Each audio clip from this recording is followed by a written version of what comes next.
All this wokeness and political correctness bullshit got everybody running for cover. I stand on it.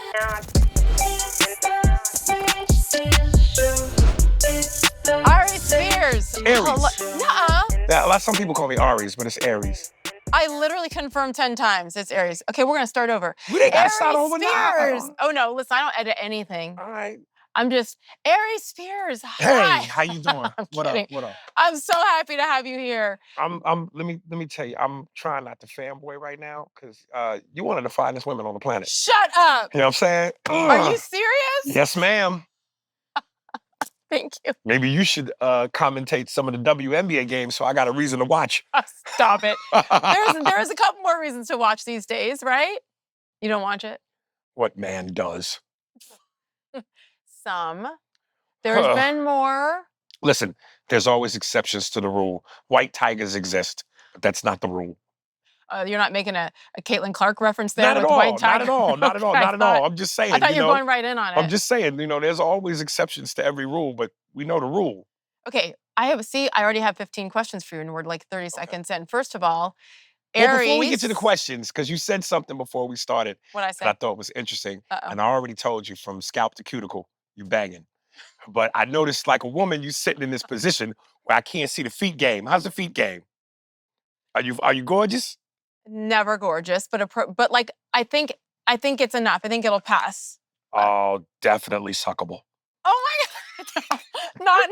Let me tell you why I'm saying this, because I actually have a joke where I do this thing where Wait, first, my whole thing here where I put fuzzy socks on to get more comfortable on my couch, it makes me take care of my feet better now. Listen. I mean, that's not there. It's cute. It's summery. I get pedicures twice a month. Shut up. And before I need my pedicure, it's rough.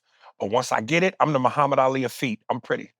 So you judge people by their feet. No, I don't judge people by their feet. You kind of just I'm not really even a foot dude, but what I say is, I know a lot of men won't do it because they go, man, it's feminine, it's gay.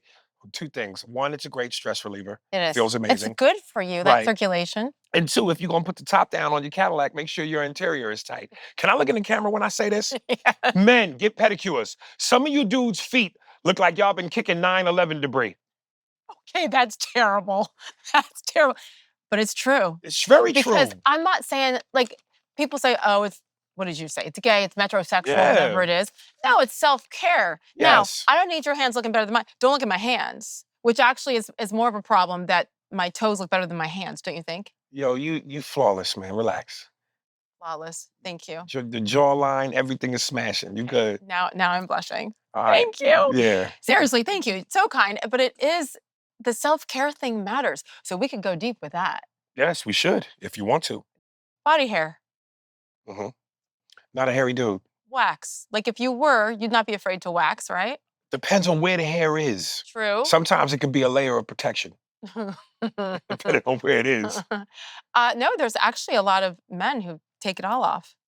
Yeah, I'm gonna keep some of my manhood. Okay. Yeah, I don't believe a man is ever supposed to be that smooth. Okay, I agree. That's like skinny jeans. You're not supposed to see the No, definition foul. of my thigh meat. That's foul. Yeah, I'm not wearing Marvel unattractive. pants. But with women, like none of this natural, let this go here. I know we talked about it before I got on, but I just want to confirm it so I could say what I want to say, right? You say whatever. I don't want a woman with underarm hair, leg hair, but if I need a machete to get to the bush, I'm happy. I got a little bit I'm old school. I like a little bit of 70s pungent to it. This is the second time in 2 minutes that I've covered my face with the pillow. Well, then you're going to slide out of that chair in about a half hour. Okay, we might have to cut. We might have to cut early. We'll see how this one goes. But it's, there's different rules for men and for women. And that's subjective. Every man likes different things, yes. Although I will say the other day, I'm sitting on my front step with my youngest daughter, who's 18, just graduated high school. And, summertime shorts, we're sitting there and she looked over, she's like, Mom, are you going to at some point shave your legs? I'm like, I know, honey, I'm single, it's fine. But on a scale of 1 to 10, how crazy does it get with the hair on the legs? Not crazy. Not crazy. But, she's looking at me and I'm like, babe, I'm single, it's good. There's nothing. Listen, I do a joke about it. I've been to Mississippi. I've been doing stand-up for 35 years. I've been all over the country, certain parts of the world. And as long as you ain't from Mississippi, We good. Okay, that's not fair to the lovely people from Mississippi. Guess where my daughter's getting ready to go to college? My mother's from Jackson. My daughter's going to Ole Miss in the fall. But your daughter is originally from where? Not Mississippi.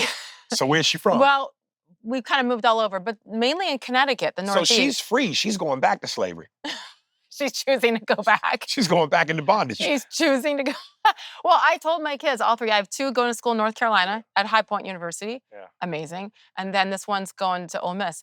I said, you guys can go wherever you want. Yeah. I'm only paying if you go south. Because of the weather and the vibe of people, the attitude. People are nicer, they smile more. I'm such a biased dude because I'm from New York. I've been in LA since '93, but New York is in my heart, even though LA for me now is home. So every time you see me, it's gonna be New York fitted Timbs. I shower with Timbs on. Shut up. You know what I mean? I bang a bro with Timbs on. I'm Timbs do or die. You know what I mean? So I'm just saying, and I say in this joke because I go, the one good thing about traveling on the road is you get a chance to figure out what it is you're into. Yeah. And it's like, I'm spoiled because I'm from New York, I live in LA, and I've been to Miami. And when you've been to those three cities, the volume on middle of America pussy gets turned way down. Places like Mississippi, Iowa, Omaha, middle of America pussy is like the bread ends on a loaf of bread. You only fuck with that when you got no more options. You know, I have nothing. I have nothing because I'm a woman. I have nothing. I can't contribute to that part of the Oh, conversation. trust me, we're gonna have a lot of. I'm just saying that. By the way, I went to school in the Midwest. Yeah. I went to Indiana. Okay. There's a lot of kids that came from New Jersey and California. It was weird. IU is a really good business school. And so honestly, we had an entire dorm that were Jewish kids from New York and New Jersey. And they were all in the business school and they all did great. And like once a family member comes to IU or whatever school, they keep sending them. It's like a farm system, like in baseball or something. It's amazing. But don't you think like the people of the Midwest are good? I mean, as humans, wholesome, kind, chill people. And then you have your insanity in New York, your insanity in Los Angeles. You know what? I think that's an overblown stereotype. I mean, look, you got crazy everywhere. No, You I'm got saying good crazy, everywhere. yes. Yeah. But you got good everywhere. Like, but they just say hi, though. At least they say hi. At least they're they friendly. do. They do. New Yorkers say hi too, but with a gusto. You know, this reputation that New Yorkers are all brash and arrogant and aggressive I think is overdone.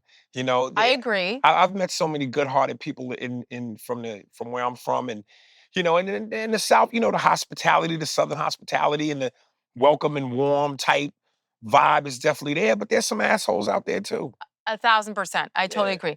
And I always stick up for New York. Being in Connecticut, where I am outside of Hartford, 2 hours from New York, 2 hours from Boston, you can keep Boston. I don't know what it is about Connecticut, but every year I perform at the Hartford Funny Bone. You do. And I'm telling you, for the last 4 years in a row, that place is one of the most gangster ass places. Somebody wanted to stab me after the show. A girl threw a ketchup bottle at my face. Hartford, Connecticut is gangster. And Big it's in a time. mall. The Funny Bone is in the mall. Which mall? It's in Hartford, not Hartford, Lincoln. yes. Obviously, I don't go there. Yeah. No one goes to Hartford. And then the ones that go want to stab you. Right. Well, look. What did you say to that woman? Long story short, as comedians, if we perform, it don't matter what the capacity is in the room. We could perform in front of 1,000 people. If one is not laughing, our focus is on the one. Yes. And she was kind of like mean mugging me, looking at me like Malcolm X's killer. And at one point, I'm doing what I'm doing, and she's just not responding. So I said something to her, and in my vernacular, I was like, "Look, bitch," and she was like, "I got you, bitch." So I turned my head. Black? Oh, come on. Hartford. And the next thing I know, white women write letters when they get mad. Black women throw shit at you. So I turned, and next thing I know, bow, and I got hit with a plastic. Thank God it was plastic. Heinz ketchup bottle, and I could feel my face swelling. And of course, they threw her out. And but the genius in me knows you got to keep the show going. So I did finish the show with a half swollen face. I cannot imagine being that annoyed by a comedian. That's the key word, comedian. You are paying to see me perform so I can make you laugh. And now you're going to get that upset. It's nonsensical. But the thing is this, if you ain't got nobody in your career ever that wanted to fight you, then you don't know how to push buttons. And I got a couple things working for me. I'm black, I'm an alpha male, and I'm a New Yorker, and I'm an Aries.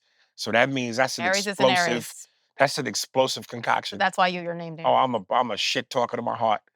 You know, I'm catching flack now for some shit I said on Instagram. What? You know, I could pull it up because I. listen, I love my beautiful black queens. Mwah. I love you. You're mandatory. We need you. But I wish some of our women would stop wearing these big ass fake eyelashes. They look like pterodactyl wings on your face. They do. They're like BBLs for your eyes. The shit look ridiculous. It's so stupid. So of course I said something. Shade Room picked it up. It said 2 million views. Comedy Hype picked it up. Somebody else picked it up. So I'm catching it right now. Do you stand by it? I stand by everything. I that's what I was hoping you'd say. Exactly. I'm like a Floridian. I stand my ground.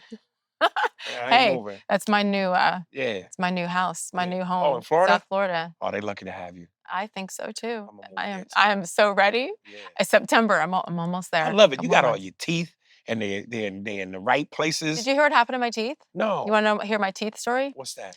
My teeth, I was blessed with good teeth. Okay. And I always, we're critical of ourselves when we're younger. I always liked my smile because I had a big smile. It's one thing I liked. Would critique their fine. 2.5 years ago, May of 22, I was working at ESPN still, and I was working at the PGA Championship. And one of the 4 majors, and it was in Tulsa, Oklahoma, Southern Hills. I just got off the air. We're walking the course following the most popular group at the time with the world #1, Scotty Scheffler, Colin Morikawa, and John Rahm. Do you follow golf? No. Do any of those names mean anything to you? No. If it ain't Tiger Woods, I don't know it. Come on, we got to work on this. I will help you when you come to South Florida. So walking like way, way, way left fairway, like left side fairway, golf lingo. Okay. Along the ropes and in the woods. Right. And all of a sudden, out of nowhere, comes a Mississippian.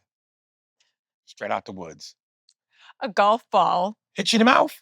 Direct shot, 280 yards away, 150 miles an hour. John Rahm, he's now with Live Golf, but the hardest hitter on tour, probably. Yeah. Direct shot. Hit me so hard, and my teeth, that it ricocheted all the way back into the middle of the fairway.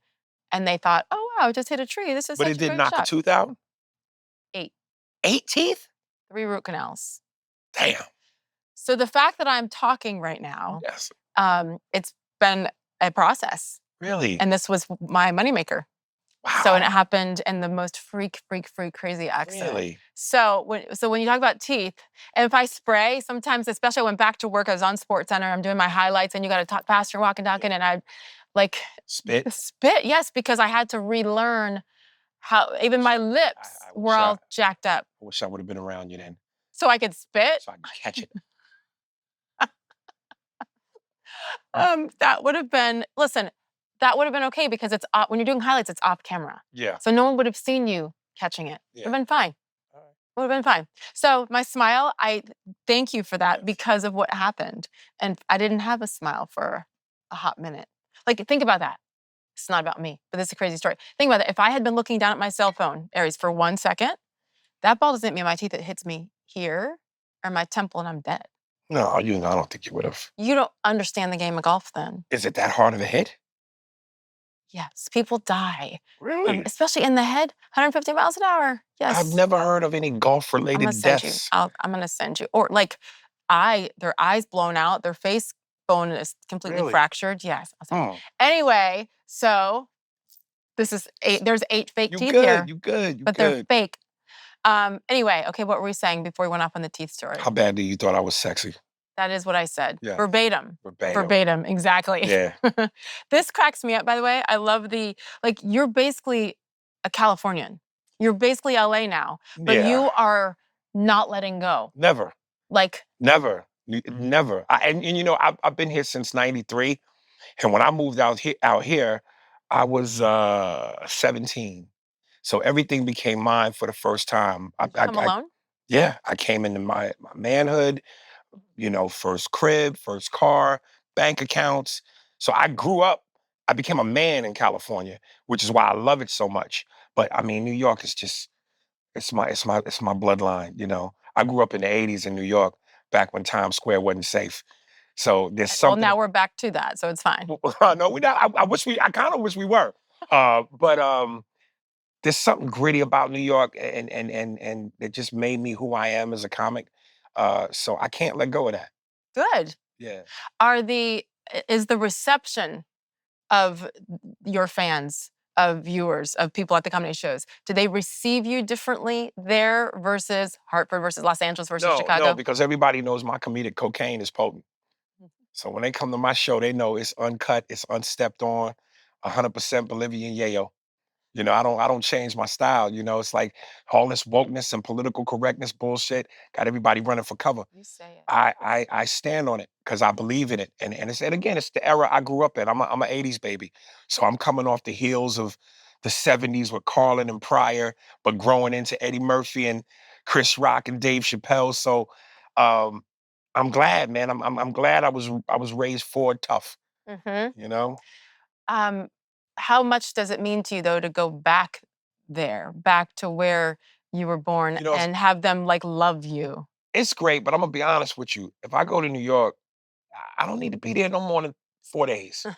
After Like four Las after Vegas, after like after that's all 4 you. days, I just go, "I miss LA, man, because the women, the weather, and the weed, man, you can't beat it. Which order? It don't matter.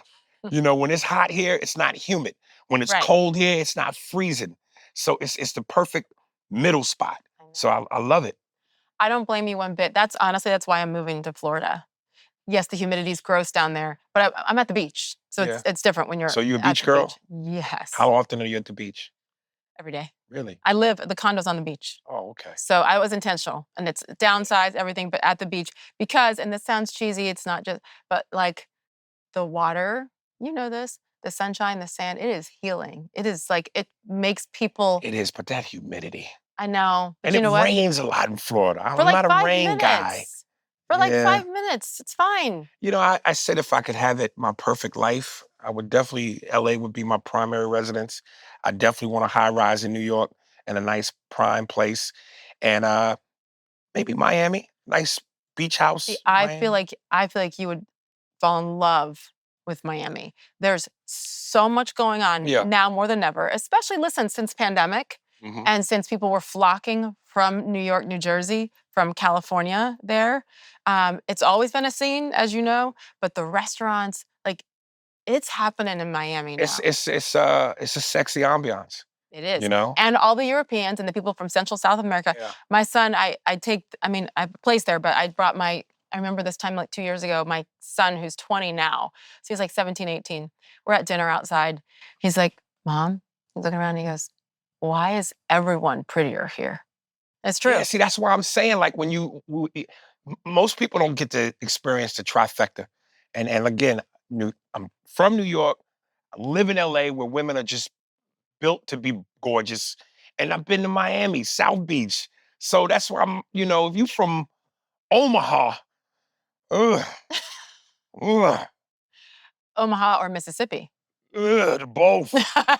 Okay. Ugh. You said so I'm gonna say Omaha's like 1A to Mississippi Let me 1 tell because you you something. started with that. And I'm not making this up. I swear, I know comedians sometimes we exaggerate for the benefit of the joke, but I am literally meaning this verbatim. First time I went to Mississippi, I was in a nightclub and it was elbow to elbow. You couldn't move. It was packed. I've never been to a place where not one single beautiful woman was there. Not one? Everybody was atrocious. Mississippi is where men go for where dicks go to die. It's atrocious. You I must have was been in ready the to wrong I part. was ready to fuck a dude if he was cute. Shut up. It was It was horrendous. not quite to that level, I It hope. was horrendous. So you don't book shows there now? No, Are you serious? I'm dead ass. Don't you think those atrocious people You know what it need is too? humor in You their know what it lives? is too? And again, I'm being funny, but I'm not. One of the things that I love about performing on the East Coast and the West Coast, but especially the East, because I told you I'm a little biased. There's people that play chess and there's people that play checkers in terms of thinking, in terms of articulation. And my style, and I'm a little highbrow. So I say shit that some people from the South and the Midwest, "Nyong," and it's infuriating to me because after 20 minutes of being on stage, you got me questioning me. You Like, am wonder I meant to do this? Am I not funny? And it drives me fucking nuts to know I'm doing material that's been good. tested. It Yes. works. Yes. But y'all looking at me like y'all looking at paint dry. This summer, it's time to take a break from shopping for meat in the store. That's so 2021. I mean, please. Prices are up, quality is not, and there are more imports than ever. So it's time to be smart, just like me, obviously, and get your meat from Good Ranchers. Who's Good Ranchers? Well, let me tell you, GoodRanchers.com is the #1 place to get 100% American meat this summer. So celebrate the sweet taste of freedom with savory meats conveniently delivered right to your door. And they're all raised and made right here in the good old USA. No matter what the occasion this summer, Good Ranchers has you covered. In fact, right now, you can actually save on Good Ranchers meat like never before. Subscribe to any Good Ranchers box now and get $100 off, plus free American Wagyu burgers for a year. So it's more than just a great deal. It's also, get this, it's a chance to support American family farms and enjoy the highest quality American meat. All you have to do to claim the offer is go to goodranchers.com and subscribe to any of their custom curated boxes filled with 100% American beef, chicken, pork, or wild-caught seafood. Pick your box. Use my code SAGE at goodranchers.com to claim your $100 off and free Wagyu burgers for a year. This is the time to subscribe and leave that low-quality imported meat of the grocery store. Leave it behind. If you needed any other reason to support Good Ranchers, they're not only amazing partners of this show, but they support the paralyzed veterans of America too. Every single order saves American farms and supports American veterans. So change the way you buy meat today at goodranchers.com with my code SAGE to claim your $100 off, plus those free American Wagyu burgers for an entire year. Make the summer unforgettable with goodranchers.com, American meat delivered. I remember I was in comedy club. I ain't gonna say the name, but it was in Memphis. And I'm selling my merch after the show. And at that time, I sold my CD, my comedy CD. And the one chick says to her friend, "Girl, how much that CD was?" Another dude coming into the show, they were looking for their family members. And they were like, "Where they?" They said they here. And he goes to the one person, "Where they is? We free now. There's books. We're accessible. We got books available to us. We're not slaves no more." I get a little bit embarrassed by that type of shit. So I love my people, but come on, man. So what is that? If we really being honest, that's yeah. And this is what listen, I love white people, but sometimes I think white people tend to be dismissive, uh, and naive and arrogant when they say certain things in regards to race. Get over it. That's why we can't get over it. Now, I'm not trying to make excuses because at the end of the day, it's up to you as the individual Yes. to better yourself. But those are the effects of slavery. Those are the long-lasting effects of slavery. When you weren't allowed to read and you couldn't educate yourself, you couldn't better yourself. That's tradition. That's carried. That's generational.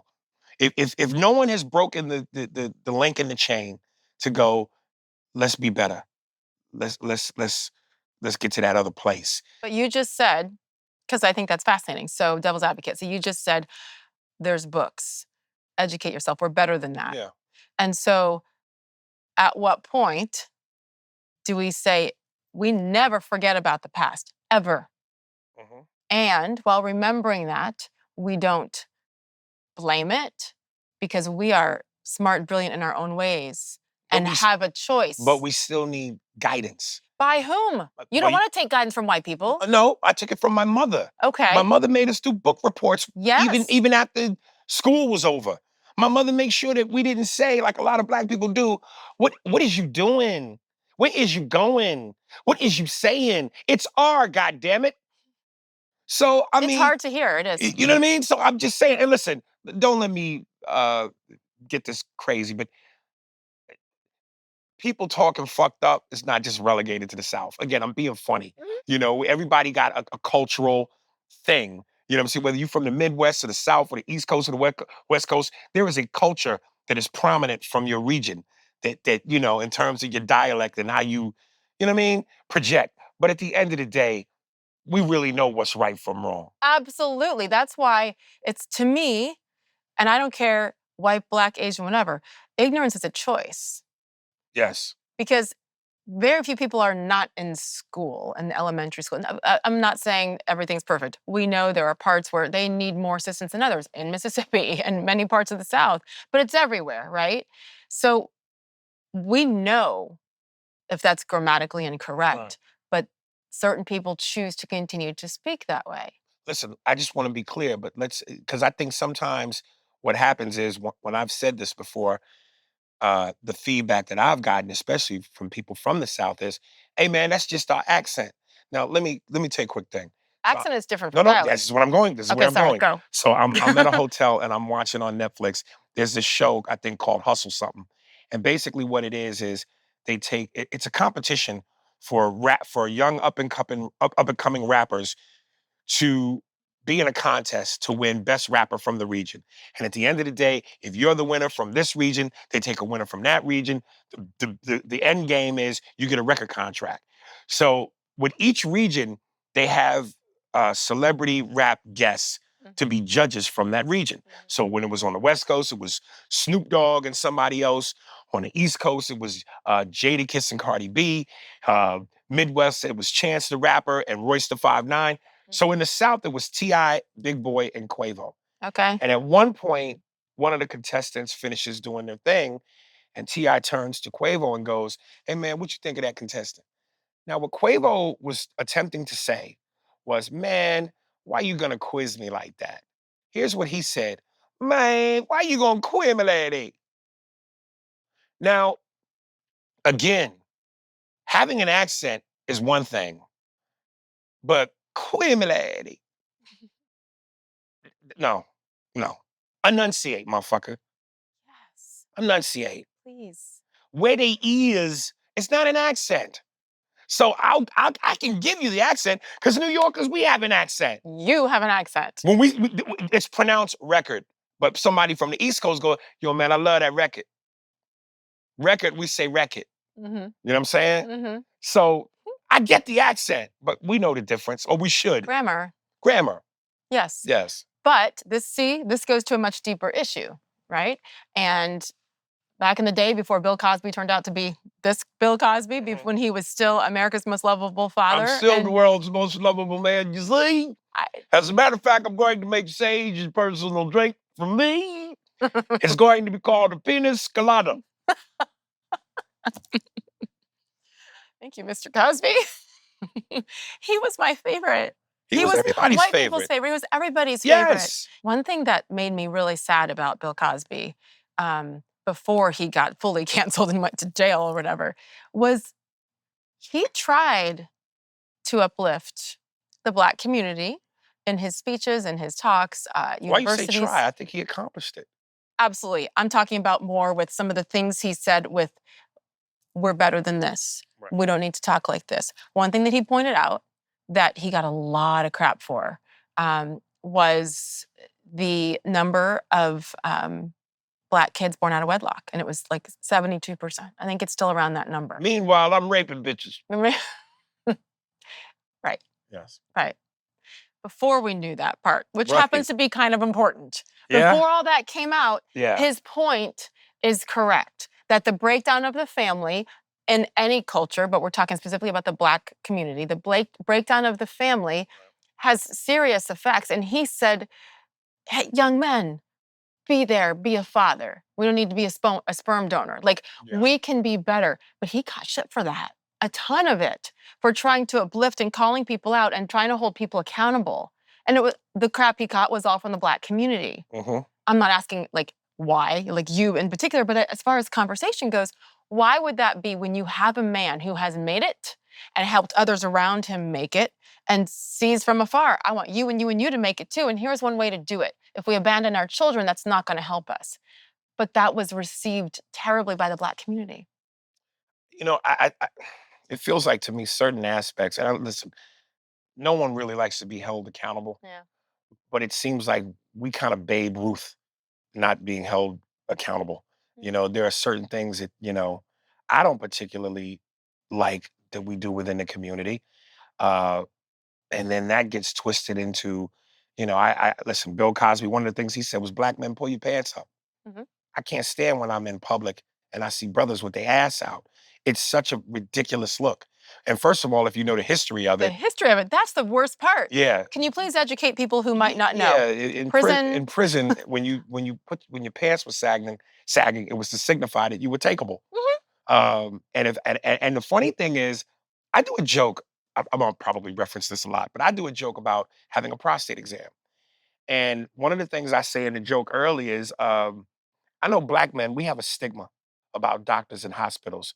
Um, Put your pride away and tuck away your ego and go get yourself checked out if you're a prostate zip code. Because I know there's some black men in here that would rather die than to endure the idea of a doctor's finger in your ass because you somehow confusing a health exam with homosexuality. And then when I finish the joke based on how I'm talking about a finger in my butt and blah, blah, blah, blah, blah, I could feel the brothers in the crowd.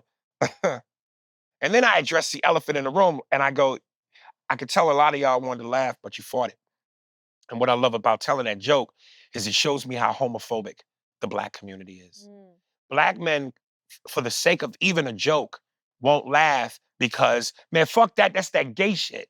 But then at the end of the joke, I go, white guys don't have a problem laughing at that because white boys play gay games with each other all the time. Tanner, Trevor, dude, Ethan Sleep, put your balls on his nose and take a picture. That shit is funny to white guys. The irony is y'all sagging your pants, but if you knew the history with all your homophobia, you pull your fucking pants up. You know, I'm not a fan of when, and I love my beautiful black women. The bonnets in public. It's every airplane you take. The pajamas. It's just like, and to me, I go, it comes off mammyish, slavish.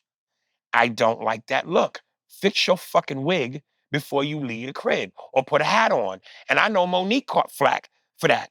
And one of the things that I'll read in the comments, why y'all give a fuck about what white folk think? You know, who cares how I look? Why are you impressed by what white folk think? It's like it ain't got nothing to do with white people's opinions.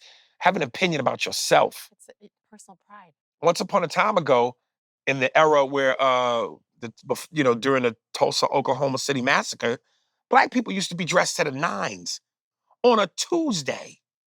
Now, I'm not saying we got to do that, but what I'm saying is there was a certain sense of pride before you left your house. Yes. And now this attitude that you're gonna throw a bonnet on and some house shoes and some pajama pants. Some pajama pants and a sports bra with everything hanging. It looks ridiculous. Why? And just to show you that I'm not completely trying to beat up on my own, you know, maybe the comparison to that is white girls with UGG boots. You know, that seems to be their trademark, UGG boots. And they show up to the airport in the UGG boots. But I'm still going, it's boots. It's footwear. It's covered. It's not pajamas. Slippers are for your house. Yeah. That's why they call them house shoes. But the bonnet thing, and I've heard a lot of people talk about that, and it's just in the last couple of years. So why all of a sudden? I don't know. I can't speak to the current time frame, but I don't like that look.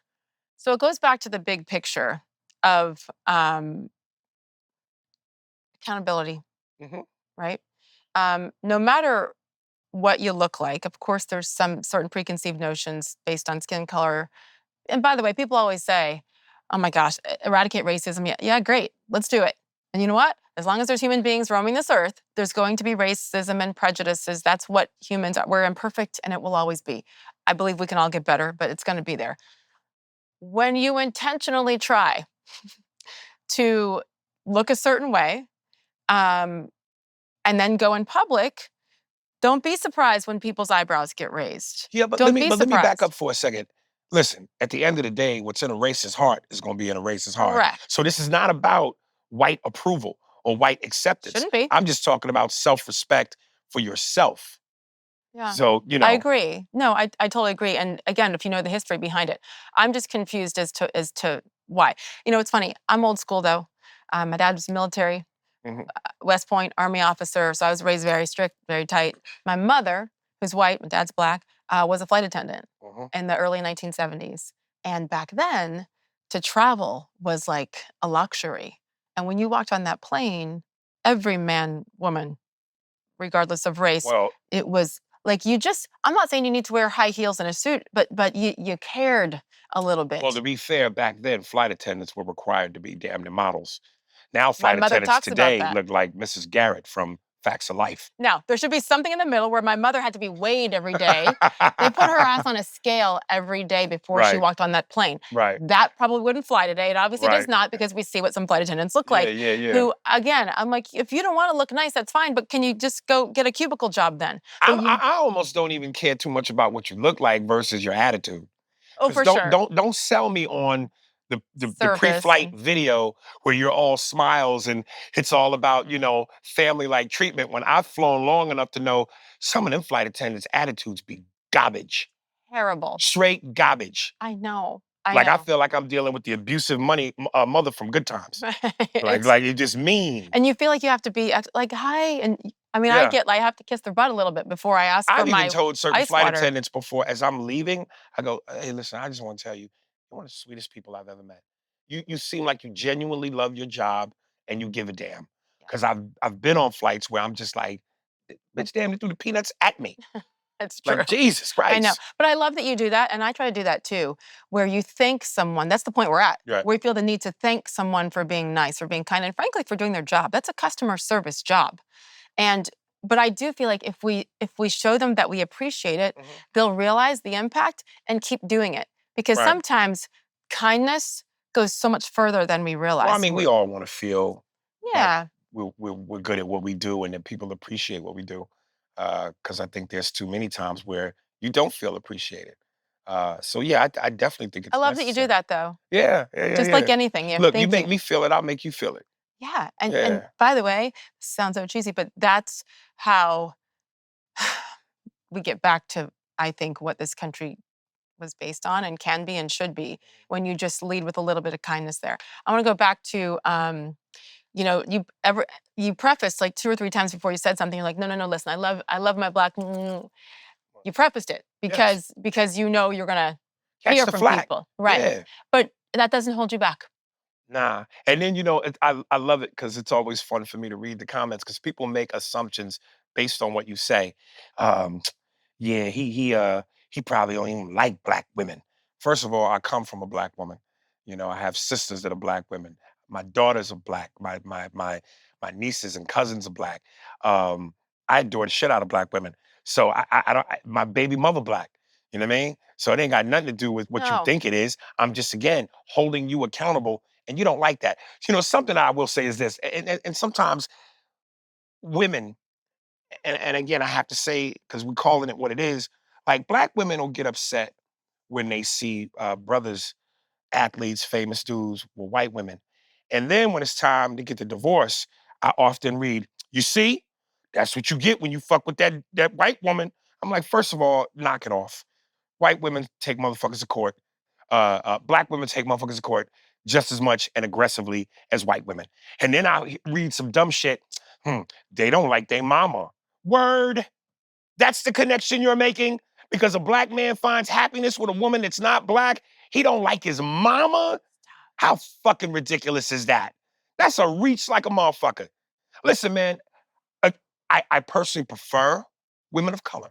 That's my thing. Yeah, everybody has a thing. If It's you like fine. what you like, you like what you like. Now, I got 2 baby mothers, one black, one Puerto Rican. Um, you know, love is hard.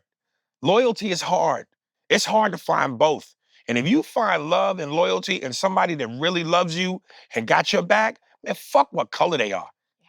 And you know how ridiculous of a notion it is to go, this person makes me feel fulfilled and loved beyond measure.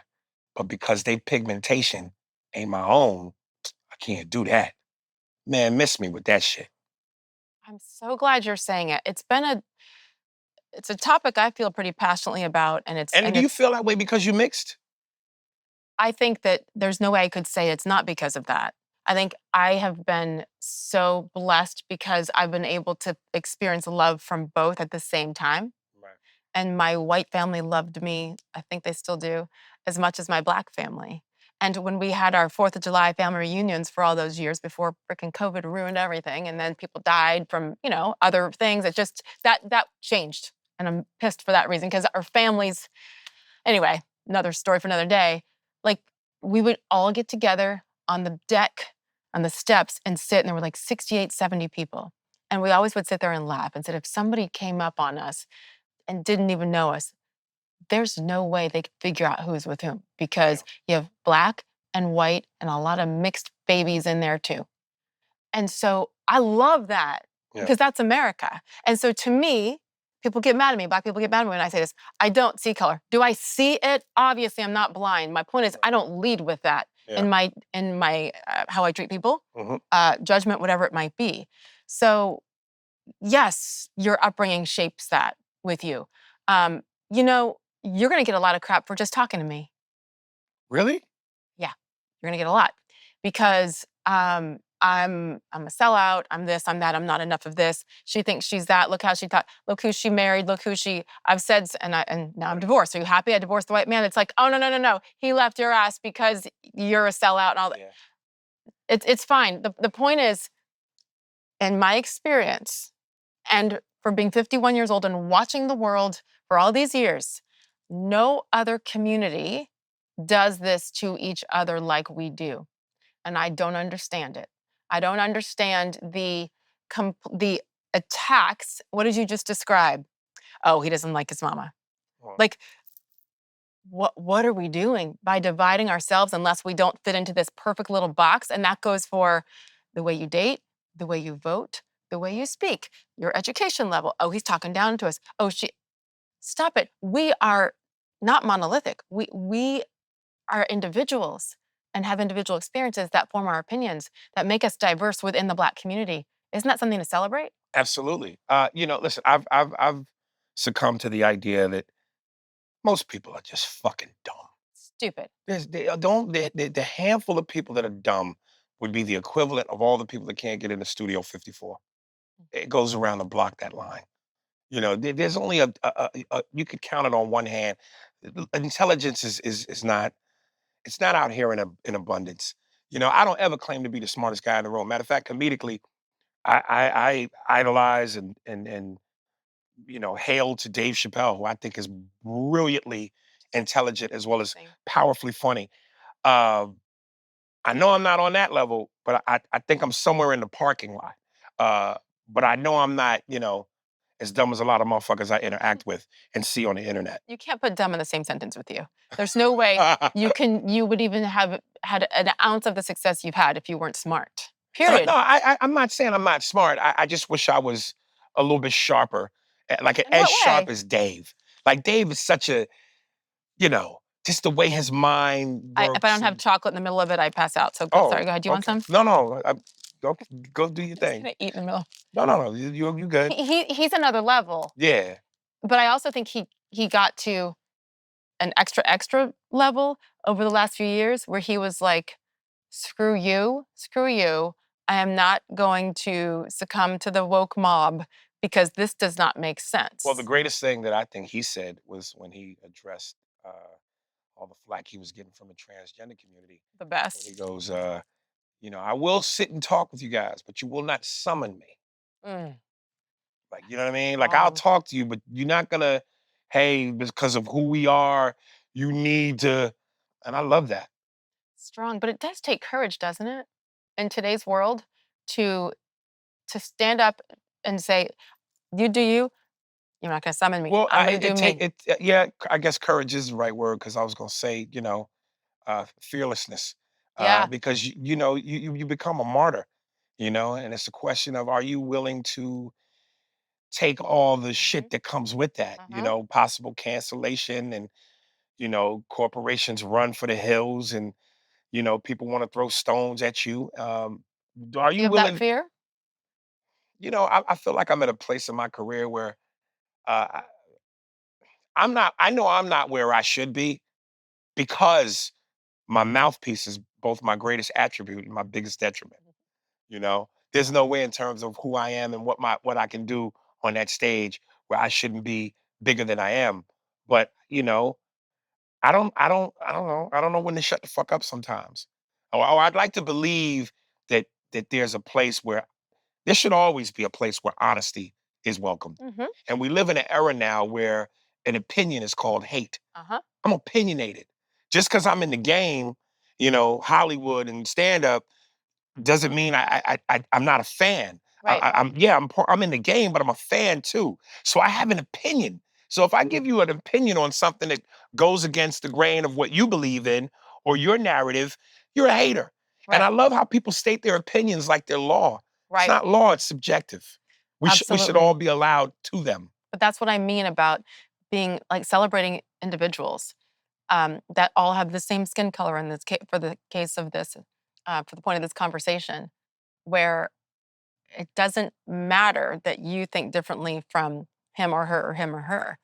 I respect that. I don't Yeah. agree with you. Yeah. The transgender thing that you're talking about with Chappelle, like that's just science. We want to ignore the science now when before it was science, science, Right, science. Like, right. no. Man, woman. How about his LeBron James joke? Brilliant. It's the best. Okay. Listen, when he goes, it looked like pussy. It seems like pussy. But that's not quite what it is it? And he goes, that's not period blood, that's beet juice. Oh my God, beet juice. Dead. Oh, Dead. I mean, so I love this because no matter what we choose to do in life, we're always trying to better ourselves, right? So it sounds like he's the person that's up here for you, that you watch and study. mhm. To what Him, extent? Bill Burr, Yeah. the late great Patrice O'Neal, who I thought prior to his passing was one of the greatest comedians of our generation and overall period. Are you familiar with Patrice? I know that name, but not the Oh, work. well, it was a beast. Really? Absolute beast. His, if you could look at one of his comedy specials, I think his last one before he passed was called Elephant in the Room. Okay. Phenomenal. Really? Phenomenal. Yeah. What's his style compared to somebody? Like me, Mhm. pit bulls with no chain on steroids. I love it. I say, again, growing up as an 80s baby, I liken a lot of what I do to sports analogies. And I go, I want my style to be like Tyson in the 80s. I'm coming to knock your fucking head into the nosebleed section in 2 rounds. The From the best. time I get into the ring to the time I leave, hello, good night. I want pure intimidation. Gosh, that was the era, wasn't it? In sports. Listen, I know people like to go, and I get called old head a lot as I argue with motherfuckers on Instagram about sports. And I go, I know to every generation you want to go, my era was the best. I'm an old man on a porch, but I dare you, I'm challenging you. Tell me who is better than Mike Tyson when Mike was in his prime. When he's in his Tell prime, me who's no better. one was more feared. Right. Ever. And spectacular in the ring. Ugh. Tell me who was better than Michael Jordan since Michael Jordan. I know Sorry. LeBron. No. Tell me who's better today vocally than Whitney Houston, than Michael Jackson, than Prince. My era was the shit. Absolutely. Was the shit. What year were you born? I was born in 75. I'm an 80s baby. So that's why I'm just going. And I know people go, you just being biased. Because no, I'm challenging you. Who's better than Michael Jackson? Yes. Both in terms of statistical numbers and and pure performance. performance. Yeah. Who's better than Prince? Nobody. Who blows like Whitney today? Better. I make myself a couple times a year listen to her national anthem at the Super Bowl in Tampa. Goosebumps. The best. And Goosebumps. that was in 1990. Yeah. You know what I mean? Yeah. Yeah, listen, man, the one thing I will give this generation, which I will still say, it's a blessing and a curse, the technology. I know, but they're also lazy because of the technology, right? Yeah. Did you hear all these scientists are saying, like, as humans continue to evolve, and if we're still around in however many years, that everybody's necks are going to be like this, and the bone here in our pinky, because that's where that's where we do that, a permanent indent, which I think mine has. You're gonna have Denzel Washington pinky. And your neck, because what do we do? Like, it's literally ruining us. I mean, listen, there's certain conveniences that we have now with technology that but I wish you I didn't can't have some deny. of them. I know. No, but that's what I'm saying. Creatively, to me, the curse is, and listen, it's kind of weird because I'll be scrolling through social media and there are things that will absolutely make me laugh. But I'm just like, everybody's got a platform now. Everybody's a comedian. And the majority of it is garbage. But how do you spell that? Garbage. Gahbage. Garbage. Garbage. Garbage. And everybody's got a voice now. Everybody needs to be heard. And everybody doesn't deserve to be heard. No. You know what I mean? But I think that makes it even more impressive for people like you, and there's not many, who have continued to more than make it with all these other people out there. Yeah, but they make it harder. But that's why it's even more impressive that you're doing it, because it is definitely harder. Yeah, yeah. I mean, long gone are the days, and I'm glad we got more than 3 cable channels. I mean, more than TV stations. Yeah. You know, uh, so that's kind of a good thing. But there's something to be said for anonymity. You know what I mean? And just quiet and private. And, How can you say that if the way that you make it is by more people knowing you? no, it is more people knowing you, but more doesn't always mean better. You know what I mean? I'm gonna go to something Patrice said. I don't want 1,000,000 fans. Give me 100,000. I want to be like a boutique. Like, give me 100,000 fans that are diehard and loyal to me, that know me for real and will stick with me through thick and thin. Versus 1,000,000 fans where a majority of them might be fickle.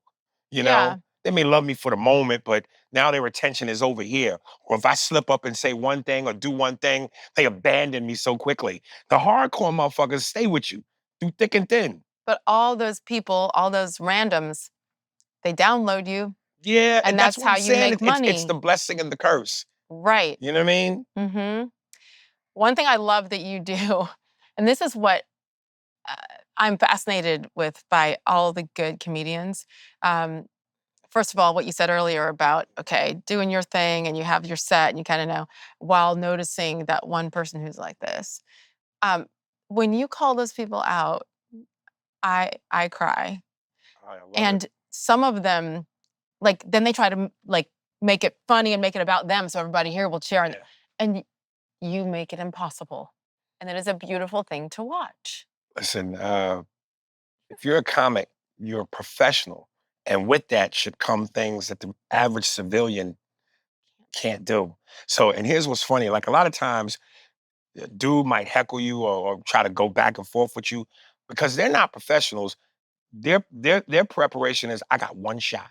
Mm. So they got like a 1786 musket shot. The reload, you got the so they got the bam. Where I'm coming in with an AR-15. Oh, So you're gonna shoot your one shot, but you better get me, because if you don't, I'm gonna eat you.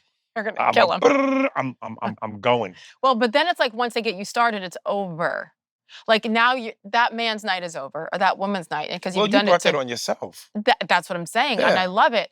But where were you when I watched you and you took someone's phone? You're like, "Give me that," Oh and yeah. you put up there, and then he's like, "I need my phone." Like he thought you were never Yeah, yeah, gonna give yeah, it yeah. back, but he's down there not paying attention and acting Yeah. all whatever, and you're like, "No, no, no, give me It's that." funny, like sometimes when you've been doing stand-up as long as I have, there are moments where, I don't know, you might get bored as you're trying to come up with a new hour and you're going from city to city and you're doing some of the same stuff.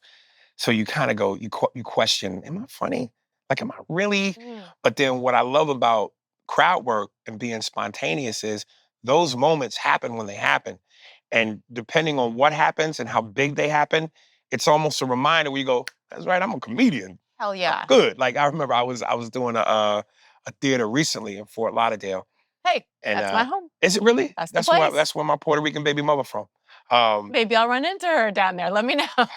Is that leave I that hope alone? not. This lady was sitting, very attractive lady was sitting up front, and I was noticing her periodically throughout the set. So finally, when I had a moment of boredom, I was like, "What's your name?" Blah blah blah. Very beautiful girl. Who are you here with? She was like, "I'm by myself." I said, "Oh, okay." Well, just because you came by yourself don't mean you got to come by yourself. No, And I the thought you were gonna say leave, but you said and the come. crowd went nuts. And it's one of those things where you go, "Yeah, I'm a comic." You can't teach that. Yeah, no, That's no. quick. And look, I'm not trying to overly pat myself on the back, but I'll even admit, part of what you do in this game is you want to learn from your peers, Mhm. guys you respect. And I remember when I first started, it terrified me, the idea of crowd work, because you don't have a safety net. Your material is your safety net. Yeah. You're walking on a wire.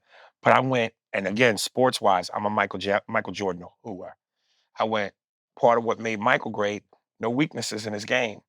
So you got to overcome that fear and be good at crowd work, because that's another layer to your ability. Yes. So I really studied guys like DL Hewley and Joe Torre, Yeah. who were monsters. Mhm.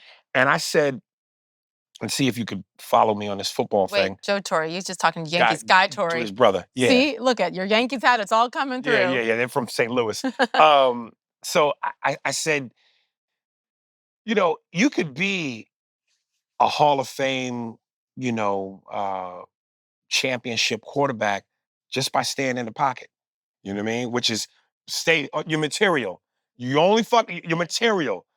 But if you can Michael Vick it and do crowd work, ad lib and be good in the pocket, it's another level. Now again, there are some comedians who are terrified of crowd work.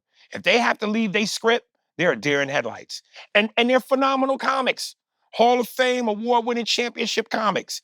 But I just go, if you can do the pocket and Michael Vick it, you're that much more dangerous. Because if a moment happens where you can do improv and say fuck your material and make that work, just go. You got another level to your that's shit. what I watch for. Yeah. And yes, I guess the beauty of everything being online too, because believe it or not, I've never been to a comedy show in person. Never? Never. Oh, No. you need to come see It's going to be changing now, yes, for sure. But my kids were little, work, 3 kids, like you don't live. And now all of a sudden, they don't need me. And now I'm going to start over and discover this whole new world that's out there.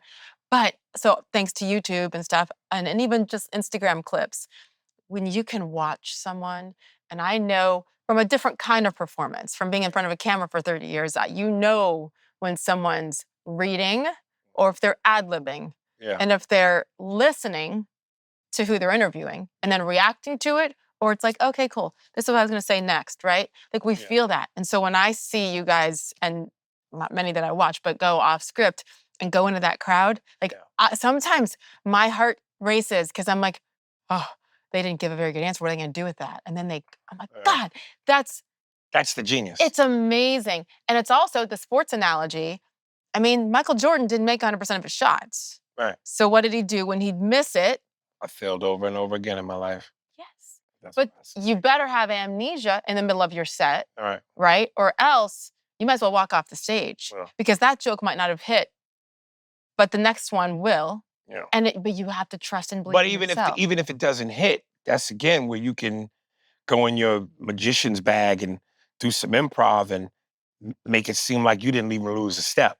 Like we as comedians might be able to watch another comic and go, that didn't work. But for a regular civilian, if you got enough tricks in your bag, you can stumble and it don't even look like you stumbled. Right. Or you can laugh at the stumble and call them out. Yeah. Like, that was funny, you idiots. Yeah. Like, so I am in awe of that part of what you do. Yeah. To be able to, I mean, there's no real way, it's not tangible. You have to, you feel it. And you kind of have to, through your years of experience, go, there are certain situations, no matter what city you're in, they repeat themselves.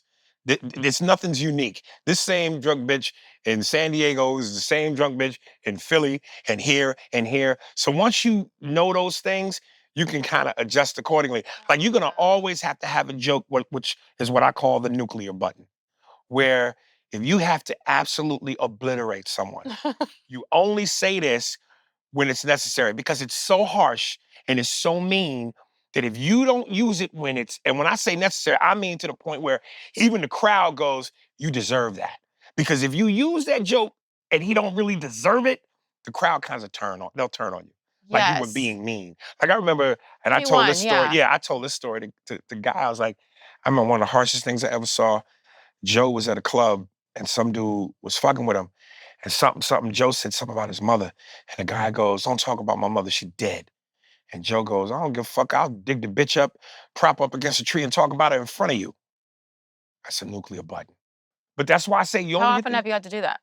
Once. That's just once? Just once. Most of the people I fuck with, I can look at them and go, but if I see a dude that look like he got that look in his eye, I gotta move differently. I can't imagine someone taking something that you said, any comedian said so seriously that they're going to come up. Now, I mean, I could also never have imagined Will Smith. So, like, you never know, right? Mm-hmm.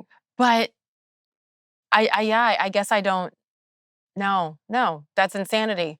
If they are knowing what they're walking into, knowing you, like if they've watched one thing on you before, they know, then they're gonna. Be offended? Listen, there are, when I say, there are levels to everything at your job and what you do. There are some dudes who are so good at pushing them buttons, you would think, I would never think this person would react that way. It's a testament to how good that other guy is. Yeah. Yeah. What's been the most nervous you've been, like, leading up to a show? Well, I think it's all for me the same kind of nervousness because I'm nervous all the time. Before I perform, I'm a wreck. Like I got my headphones in, I'm listening to music. I'm trying to, I don't know, be in my chi. But I'm walking around, my legs are shaking. I hate it Every time. every time because I know I'm being judged. Even if I know that the crowd is there for me, likes me, respects me, uh, I just that feeling. But again, like sports, once I drop my first couple jumpers, now I'm in a rhythm. And you're I'm good. like Jordan. I'm tongue wagging, going backwards. I'm feeling it. Mhm. Yeah. So I calm down. What was the show that you got done and you're, like, the most proud of yourself? You know you killed it. Mm. Uh, I don't know. It's hard to say. It's been so many. Like, I'm like Jordan, so many wins, so many Okay, moments. but we remember more what? Just like you said, you have 5,000 people and there's one that's The not the laughing. the the the the hardest blow I took, I remember after Def Comedy Jam, the first season came out, it was so popular. I did a tour with me, Bill Bellamy, Adele Givens, Bernie Mac, Reggie McFadden, and the tour ended. The big uh, crescendo was at Madison Square Garden. It was my first time at the Garden. Eddie Griffin did a surprise appearance. Busta Rhymes came and Oh my performed. gosh. And I was lazy to the craft. I could always do these impressions. And I tried to do this bit spontaneously where I do all these rappers rapping. And at one point in time, it went viral once upon a time ago, and I had like 14 million views on YouTube. But this is way before then. And I didn't give it the respect it deserved. Mm. I tried to go on stage and just, first of all, I'm not a rapper, but I can rap. But not to the point where Difference. I'm like a Nas or a real rapper Right. where I could flow off the top of the dome. Mhm. I got to write shit down. And Mhm. even then, it might take me a blunt in 4 weeks. But I went on stage, I tried to wing it, and it died a horrible death. Oh no. And the walk back from the Garden to my hotel, it felt like I was Will Smith and I Am Legend. I was the only one in the city. There was no life. Plants were growing out of the concrete. I hate that. And it felt like I was, I don't know how old you are, but I might be dating myself I'm now, but older than you. okay. It felt like I was Bill Bixby from the Hulk Oh my TV gosh, the Incredible series. Hulk. As Yes. I was walking, I just heard dum dum dum dum dum dum dum dum dum dum dum dum. It was the loneliest walk of my life. But what it taught me was respect the craft, man. And the next time I did it, I really sat down and I wrote the lyrics out in terms of what they would say, how they would say it. 14 million views. Wow. Yeah. But you'll never forget that moment where you heard them say that. Yeah. That's probably good. It's for That a was the reason. that was the moment that, Turning humbled me point. and let me know, Don't play with this. This is real." Mhm. You know? What are you best at Sex. when it comes to comedy? Oh, When it comes to creating your routines, that's not even the right lingo, right? But material? material, you're set. But then there's the preparation, there's getting up there and being able to just, like, you don't have notes. No one has notes. It's just all here. Well, some comics do. I mean, I Really? jot down bullet points. Yeah, but you don't bring it up with you. No, no, no, no, That's what I'm no, no, saying. no. There's some comics who look through their phone or bring a little pad up, but What? yeah, Is that uh, okay? it can be. Not I wouldn't say it's okay on a night where people pay money and it's like showtime. But if you go into a little dive spot somewhere just to get up and do 10 minutes of new material and try shit out, like at a little hole in the wall, yeah, I think that's okay. Because when it's showtime, think of it like Northwest doing the Lion King. Oh, yeah. When the people pay their money, they don't want to hear, I can't wait to be king. They want a performance. You better bring it. Yeah, you gotta Yes. bring it. Yeah. When did you know you were funny? think around like 10, 9. Mhm. Yeah. I was always cutting up in front of the family, and I was a latchkey kid growing up. So moms worked 2 jobs. So TV kind of raised me. So I was always doing impressions and voices and mimicry early. Driving people crazy in your house, A your little bit. sisters? A little bit, yeah. Uh-huh, and your mom? My mom was so supportive. I mean, my mom was one. If it wasn't for my mother, I don't think I'd be doing stand up, because my mother's a jazz and blues singer, and she used to perform with the late great Lionel Hampton. Oh my And I goodness. remember she had a photo back in the '80s where Lionel Hampton performed at the White House in front of Reagan. So she's always been highly influential in my path. But well, and that's what it takes. I was Mhm. talking about this with somebody actually just yesterday, and I think I posted about it with my daughter too, where sometimes your kids have these crazy dreams. Mhm. And our job as parents, and you have 2 daughters? Uh, 3 kids, 2 daughters and a boy. And you have a boy, good. Yeah. That's me, boys in the middle of the 2 Yeah. psycho girls, right? But our job as parents, besides the obvious basics, is to say, "Okay, what's your dream? Okay, let's talk about that." And help them find an avenue to just try it. Yeah, but sadly, Not give it to them, no, but not to deter their dreams. well, I wish there were more parents that were like that. Yeah. I think sadly enough, there's not enough parents that believe that and that don't nurture their kids' dreams, either because out of fear that they'll fail, or maybe because they themselves didn't pursue their dreams. So Yes, therefore, that comes through. there's no basis in it for them to believe that it's possible. Mhm. So I'm very grateful that my mother, she came from the arts, and she instilled that confidence in me Yeah. uh, to believe. So But I hope that you um appreciate, I don't know you well enough to know this answer. Appreciate the courage and fearlessness that it takes to even try to do what you have successfully done. Like, I'm sure you have so many younger dudes who are coming up to you like, how do I do this? What advice would you give me? But like well, so many don't try it because why? fear, Because of fear. fear, or just they don't know how. They just Yeah. don't know. Those are two to And me since they don't crippling know, things. they don't do it because they're Right. afraid to fail. Right. Like everything comes back to fear. Right. And Nick Saban, he came on SportsCenter years ago, and I'll never forget what he said to me. I don't know if it was his or not, but I claim it. I give it to him. I credit him. The key to greatness, key to success, get comfortable being uncomfortable. I'm Yeah. really good at being uncomfortable at this point. Like I'm trying to get you better at it. are. No, I'm trying to get better at it. How are you not already good based on? Because when you hear the roars and then you get the adulation, it's so intoxicating and so gratifying that you don't want to let go of that. And Patrice used to say, the hardest thing for a comic to do is sit in silence. We hear silence and panic. Why they not laughing? Oh shit, I gotta get them laughing.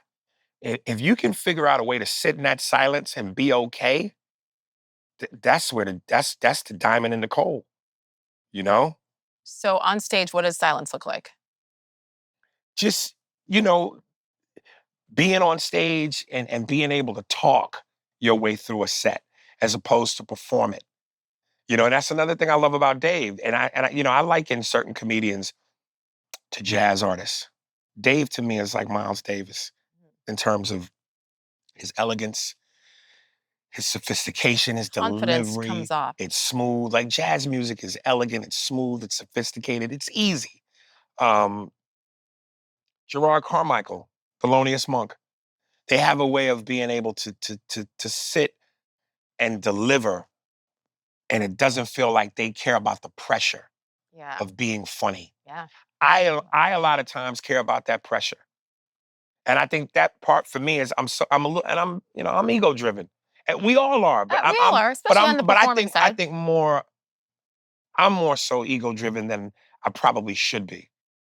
Cause I'm just saying, like, But ego makes it sound like it's cocky. No, it's caring it is caring, but I am and a again, little bit of insecurity because we all have that drives us too. The yeah, fear part that makes you like, uh-oh, yeah, and make sure that you're prepared yeah, every time, for instance. yeah. Yeah, I think that's where I kind of lean on that Mike Tyson thing, because I that word ferocious. I like to be ferocious. Yes. When I see you, if you wear glasses, take your glasses off and you pat your tear ducts with a napkin. If I see you doubled over, if I see you doing this because your temples hurt or your jaws hurt, I'm I'm smiling so making you much. laugh like that, it's my dick hard. Okay, that's not what I was expecting you to I'm just say. saying, it's I get a from knowing I can do that to a It's crowd. powerful. Let me and let me tell you something. Like I've seen dudes perform, let's say they on stage for an hour. 40 minutes is great. The other 20, eh. Or they got ebb and flows. Yes. And I'm not trying to be braggadocious, but when I say from the time I go, hello to good night, I'm throwing Mike Tyson haymakers. Every time. Every joke Yes. is a fucking, I'm tearing your head off. Mhm. To go from that to anything less, uh, uh, come on, Because, man. and I know as a consumer, I'm like, okay, haha. And I'm looking. You're gonna have something better next time. I don't even know that I'm saying that, but I think that's why I almost focus in more. You know, it's as I peruse through Instagram and certain things come up sports wise. And I remember, I think it was Byron Scott was telling this story on one of the sports talk shows. He goes, we're playing the Bulls, and Michael comes in, and because of this injury I have, I'm not playing tonight. So I tell Mike, I was like, yeah, Mike, I'm not playing tonight. He goes, you're not? Who's guarding me? And then he tells the guy who's guarding me, Mike goes, oh, 50. Like to be on Amazing. stage and there's a power where 10 minutes into your set, I got these motherfuckers. Yes. And now I'm gonna take them wherever I want because I got them. So you plan in your head, now I'm gonna do this bit, and then I know it's gonna already have them choking for air. Now I'm gonna improvise these moments I done scoped out in the crowd before the show start. So when you put them punches together just right, it's annihilation. It's almost like nothing can stop you. Exactly. Nothing can get in the way. And that must be the perfect, I think it's the perfect analogy with a Michael Jordan or somebody. Yeah. When you see, okay, how about the Super Bowl this year and the Giants and the Chiefs? And when the Chiefs tied it up and it was going to overtime, I'm like, it's over. Right. Like before they started that drive, Yeah. it was over. Why? Because that's Patrick Mahomes and Travis Kelce. Right. And Patrick has done it so many times now. They knew how it was going to end. They didn't even have to talk about it. Yeah. Like that's magic. Yeah. So you said that the part about being silent on stage and how you have to be okay with that and let Yeah, that that's breathe. tough. That's tough. Tough. When you're not on stage, when you're just Aries, Yeah. are you okay with silence? Absolutely. Because people assume that because people assume comedians are all yuck, yuck, yuck all day, every day. Some are, but most aren't. I'm very reserved. I'm quiet. I I could like tell when I met you out peace. in the hall. Yeah, I'm aloof to the point of, the perception is he's an asshole. He's arrogant because he don't talk. I'm not up in your face smiling from temple to temple. You know, I'm just not. When I'm not on stage, if I don't know you, if we not like that, I'm just real. You know I what I feel like mean? that's how a lot of stars are. A lot of people in the industry. No, no, but a lot of stars are egotistical assholes. Like Oh yeah, I'm very like when I go to comedy clubs, I hate going into the green room. I like being amongst the people. yeah. I want to see them, and I want them to see me seeing them.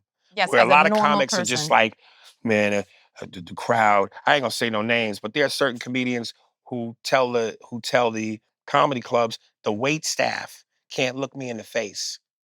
That's They wear disgusting. shades.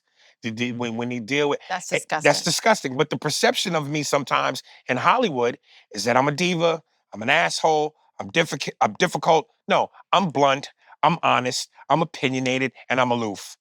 So The aloof part so when you is don't what, know me and yeah. there's this perception and you go, okay, yeah, that's what they talking about.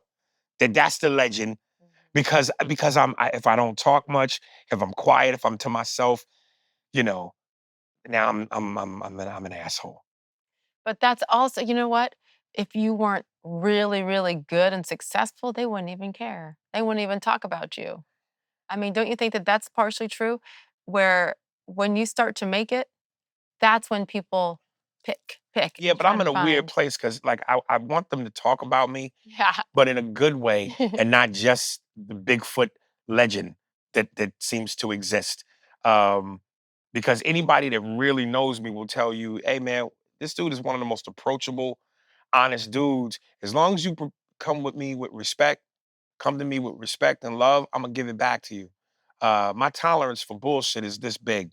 So, you Is know, that more recent? Is that as no, you've that's always matured and with no. age, I or get that from my mother. okay? You know what I mean? So yeah, you know, it's weird because it's almost like I'm screaming inside out. You know, I'm not the guy you think I am. But I guess based on some of the things you might see on social media, combined with what you've Judge. heard, Yes. you know, you've already made your mind up. True, but I tend to be that person who wants to show them the truth, and I'll be like, "Watch this. Mm. I'm just gonna be me, and at the end, I'm gonna win you over because I'm a nice person." Well, And in your case, because I'm a nice person, because I'm damn good at my job, and because it's okay if I'm quiet. Like, I'm not saying I'm proud of that. I'm just saying there's a part of me that wants to be liked. And it's like, no, you're judging me based on what you read over here, what this person told you. Have you ever asked me? Have you ever talked to me? Have you ever tried? And if you still hate me, fine, but I guarantee you're not going to because I'm respectful and all the things. So it's almost a challenge. listen, the beating that I've taken and continue to take in this business, there's not a day that goes by I don't think about quitting. But Really? yes, I'm gonna pack it in. You Quit? know, listen, I started this when I was 14. Def Comedy Jam with Martin at 16, Showtime at the Apollo 17. I've been in this 35 years.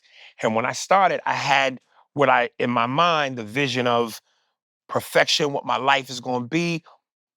And since it hasn't been that, the more and more I keep taking these hits, I feel like, yo, I'm ready to ask the devil what's the price on a soul. I'm ready to settle. I don't condone quitting.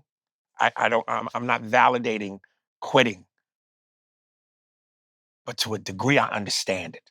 Because when you keep fighting and you keep getting beat up and you keep being told no and doors slamming in your face, and it seems like nothing you do is working, you start to go, you know, maybe instead of that house I wanted in Bel Air, I could go use that same money and get damn near a mansion in Texas and live out in Texas, which I know I don't really want to be.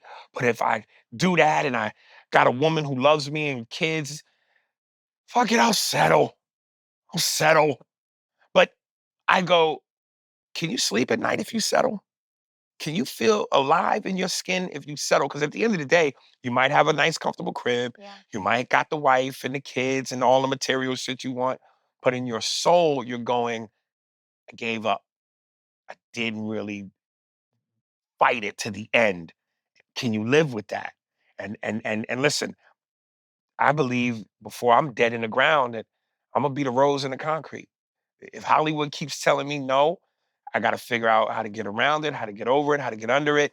But before my final chapter is written, I really believe I'm gonna do it. Otherwise, then I might as well quit. So that's what keeps you going. Yeah.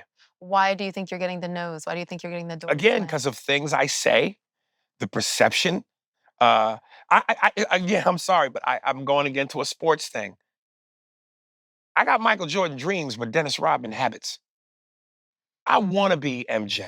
Wow. I want to be Madison Avenue, but I have a taste for weed and liquor and cigarettes and pussy and on the side, and you know what I mean? I make a lot of mistakes, but I want to believe that there's gotta be a Phil Jackson for me out there.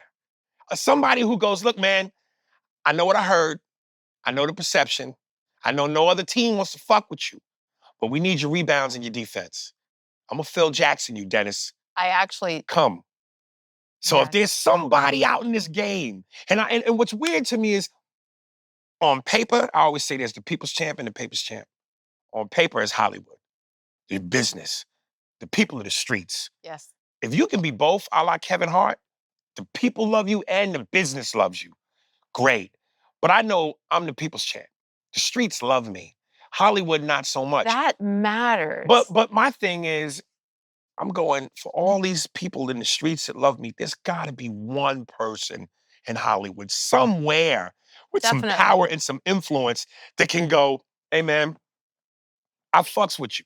The same way people from the streets come up to me and go, hey dog, I fucks with you, dog. You my guy. There's gotta be one power player in Hollywood that fucks with me. Okay. So I haven't met him let's yet. say someone does. Let's say someone does and says, okay, we're giving you this shot. Yeah. I mean, you're so motivated.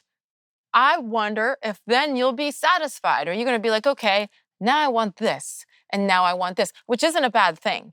I'm just saying, to what is the end all be all? When you say, I hope somebody brings me in, what does that look like? You talk about the end game in terms of making it? Yeah, because So when I'm sitting at home and I'm watching TV and I go through 3 different movie channels and Denzel is on each one with a different movie, that's making it.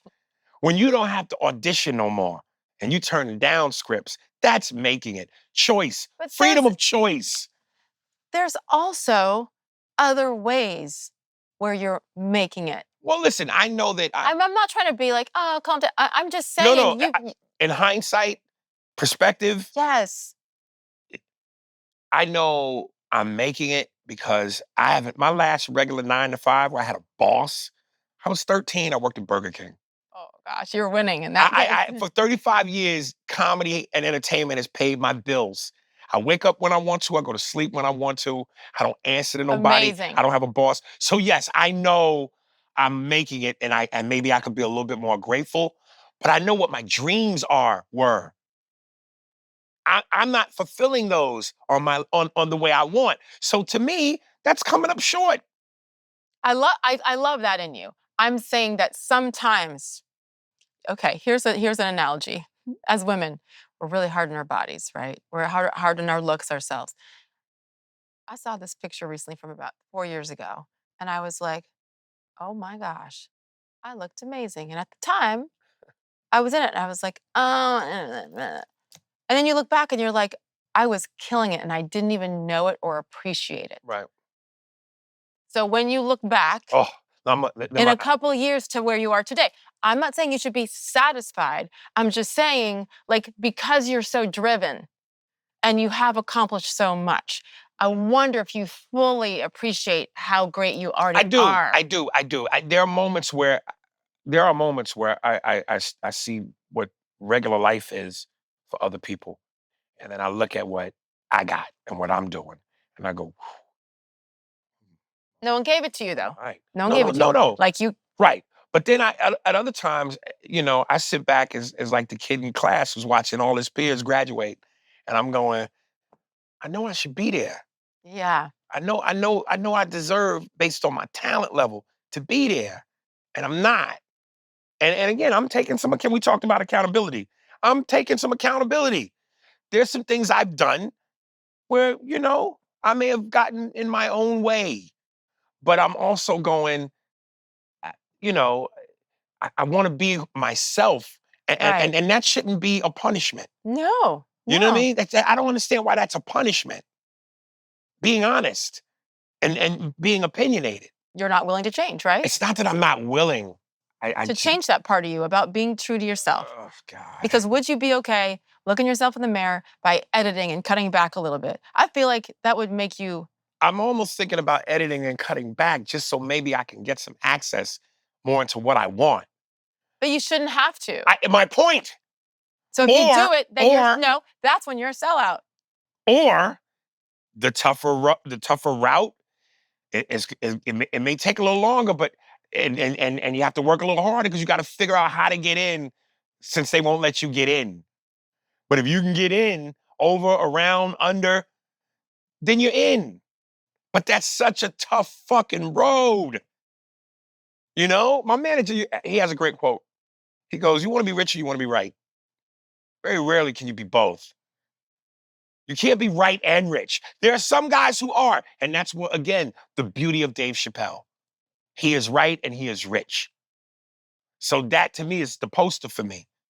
That's what I'm aiming for. Because listen, if I probably learn how to shut the fuck up and do a little dance and be that guy, I probably could have been richer a long time ago. Yes. But No. I gotta tell you another quick thing. I had once upon a time ago, when Chris Rock had his HBO show, had dinner with Chris Rock one night, and this was still on Mad TV, and I'm wanting him to possibly branch off and produce something for me, with me. So we talked. I was getting the vibe that he really wasn't into it. And at the end, he goes, "Look, man, I'm gonna just give you 3 pieces of advice. One, stay funny, keep writing. And 3, try not to piss these white folks off." That's the business we're in. That's the position we're in as Black entertainers. We gotta be funny. We gotta do this. We gotta do everything that everybody else can do, has to do. But try not to piss these white folks off. Don't you dare bite that hand that feeds you. Well, your industry 100%. And mine too, in the Right. broadcasting. That's why I'm not in it right now. And the traditional way, Yeah. because I couldn't do it. Yeah. I had to be true to myself. Wow, that's interesting. Everybody else, you're allowed to if you think like this and if you say this. See, But it's if you say amazing. this, then you can't. And then they don't know what to do with me because it's like, wait, she said that, but she said, what do we See, do? it's amazing because from the outside looking in, I never would have thought that. I would see Thought you what? on ESPN Yeah. and saw what you Yeah. did, and then when you weren't there anymore, I wouldn't have thought you had to go through some of those challenges.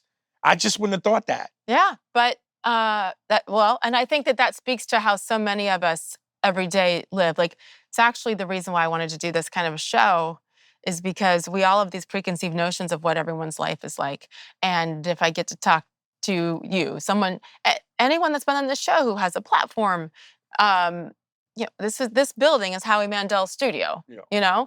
and you watch him for years and you think, and it's like, that man is a supremely talented human being, who's been open about a lot of his issues, but like, he's struggling with things in life. He might be a billionaire, but like, he still has crap that he's dealing with. And so the human element, and so that's my thing, is every single person. That's why I try to, on the airplanes or in the restaurants, I try to always be friendly and kind, because you don't know what that person has gone through. Now, when I'm on that TV screen doing basketball highlights, or when you're on that stage, I can act and I can be in it because I loved my job, but I can put that shit back here to get through the day. But when the lights are off, I had stuff a lot more than anybody knew, but that wasn't time and place. So I think that's what we need to remember. Every single person, including Dave Chappelle, who's made it, right, has something that's probably borderline devastating going on in their lives, or has. Let's trade. What? Let's trade. Fine, I'll take his problems. Come you take on, mine, man. right? Because I'm with I you. often wake up some days and go, what is a bad day for Michael Jordan? I know. What is a bad day for Kevin Hart? I Does that know. even exist? Because I know Yes. from where I'm standing, I'm going, if I could just have a Everyone says that though, and every one of us have something. Robin Roberts, who used to be my idol in the industry, she wrote a book and it said everybody's got something, and but it's let so me get true. what you got. No, you don't want what I got, and I don't want what you got. Do you know what I'm saying? Like, human nature, of course, is to do it, and especially with Instagram and social media and with children. I'm trying to tell my kids, okay, see how perfect that looks? Okay, let's take the filter off. Let's take the makeup off. What's going on with her dad? What's going on with, whatever, her boyfriend who looks like that, but maybe he's got an alcohol problem. Like, we don't know. And that's why when we judge from afar, man, but that person's not going to be like, they're not going to tell you, because people don't feel comfortable enough to be vulnerable to share that.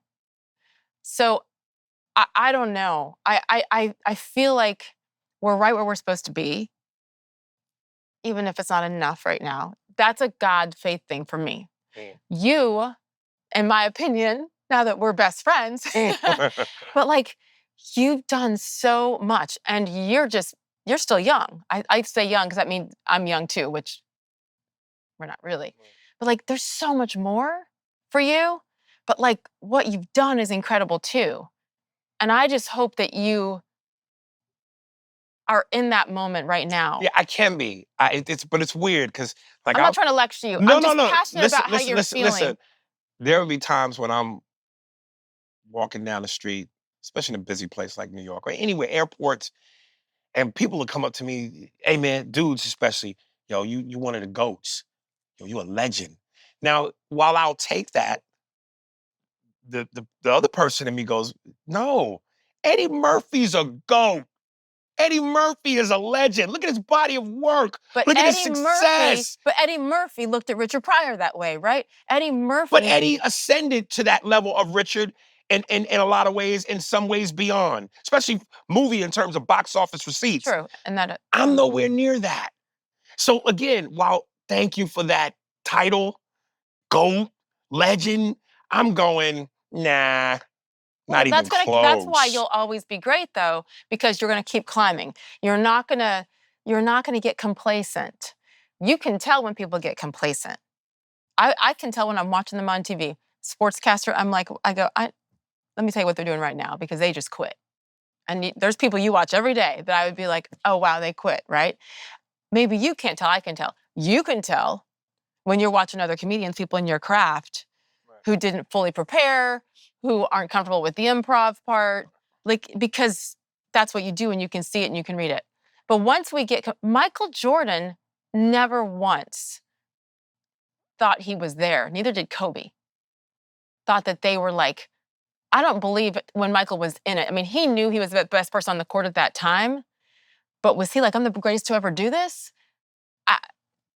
Every day to the end, he needed a coach. He needed Phil Jackson. He knew, and he worked so hard. And that's why in that Last Dance documentary, people hated him because what? He wanted them to be great in order for him and everybody to win. Yeah, but here's what's tricky and what I love about Michael. He knows how to work the camera.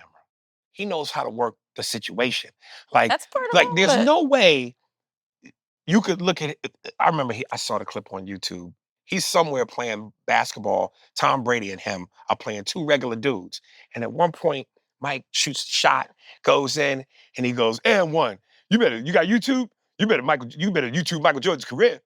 Like, do you know who I am? He calls himself Black Jesus. He's the GOAT. He's cursing motherfuckers out on Last Dance, which I love. But at the same time, I'm going, when the camera was on him and all the reporters are going, they're asking him, Michael, is this your last year? And he can't stand this question for the 1 millionth time. And you could see the look on his face, but before he answers, he says something and he goes, I love you guys. That smile, that beautiful smile, that gorgeous face. So even he knows how to play a situation where somebody like a young Charles Barkley might have said something that's a turnoff. Michael knew the brand. He knew how to work that brand. No matter how much I'm annoyed by this question, yes, that's camera's true. on me. But he was also never satisfied. I witnessed it. I worked in Washington, D.C. When he was in the front office for the Wizards. And what did he do, by the way? He drafted Kwame Brown. He was not a great executive, right? Yeah. And then he tried to break Kwame Brown, and actually he did. We witnessed that too. I think between him and Kobe, Tina Turner the shit out that boy.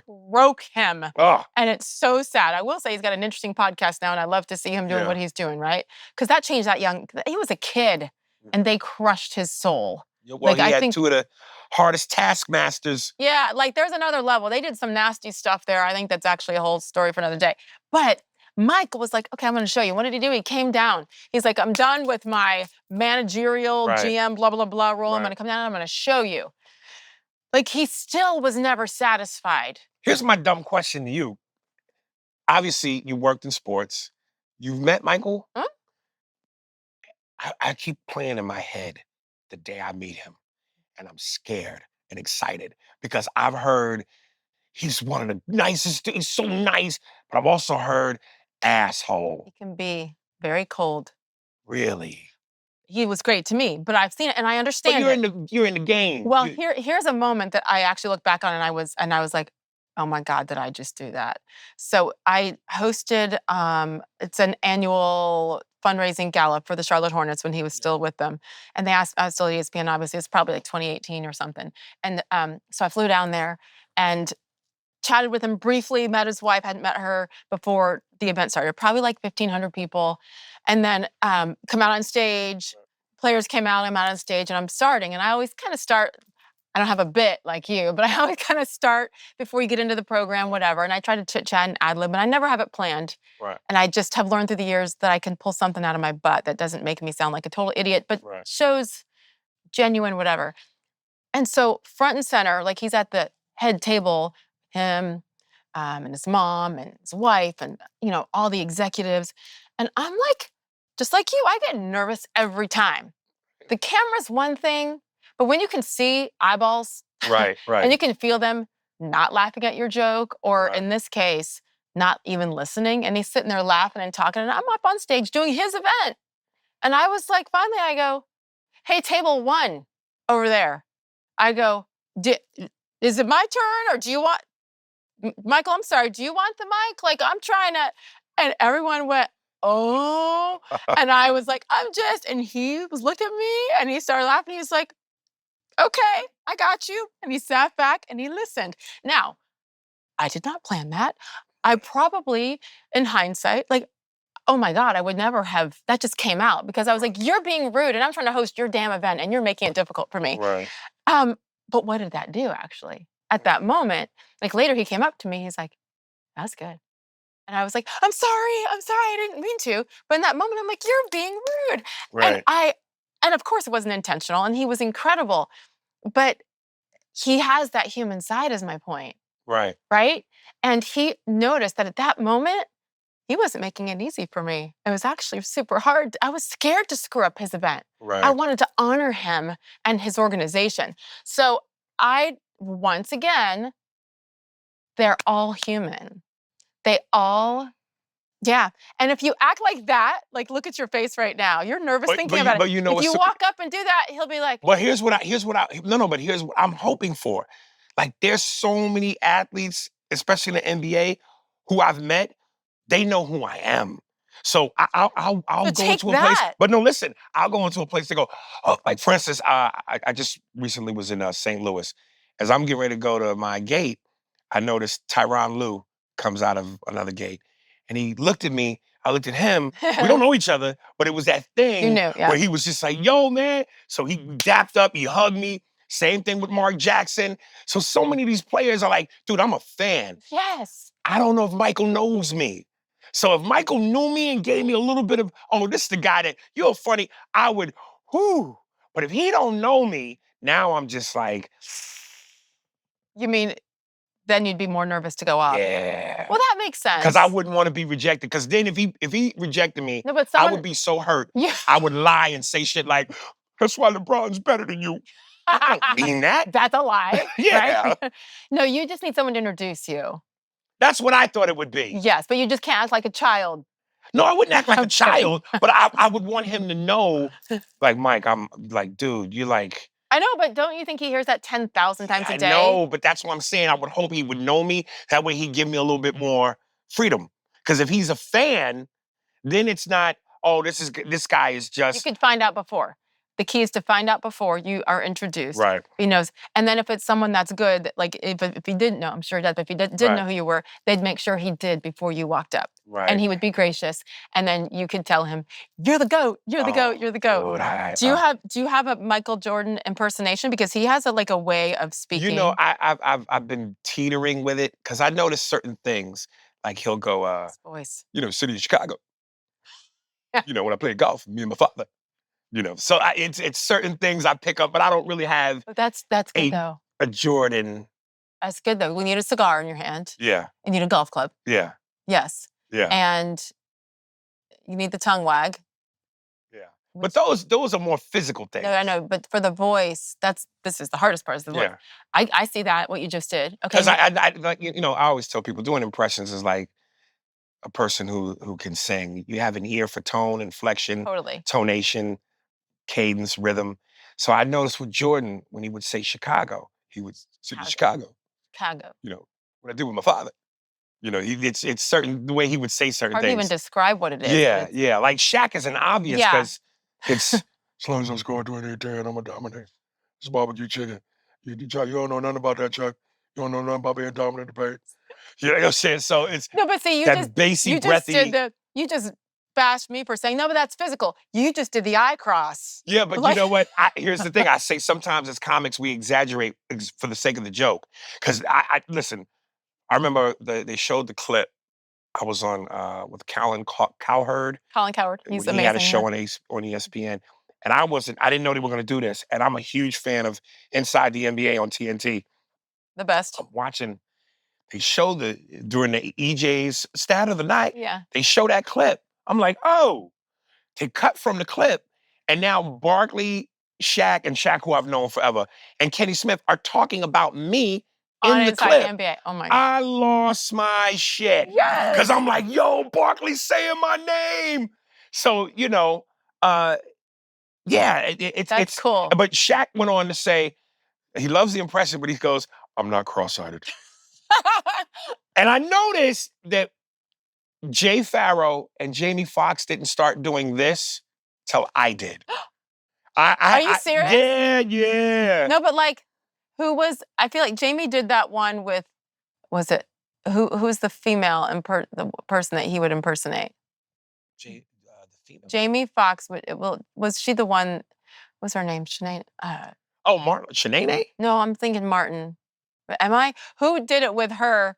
I thought it was Wanda? Jamie, and then he did the cross-eyed. He did Wanda with the cross-eyed. He did Wanda with the cross-eyed. Yeah, I'll rock your world.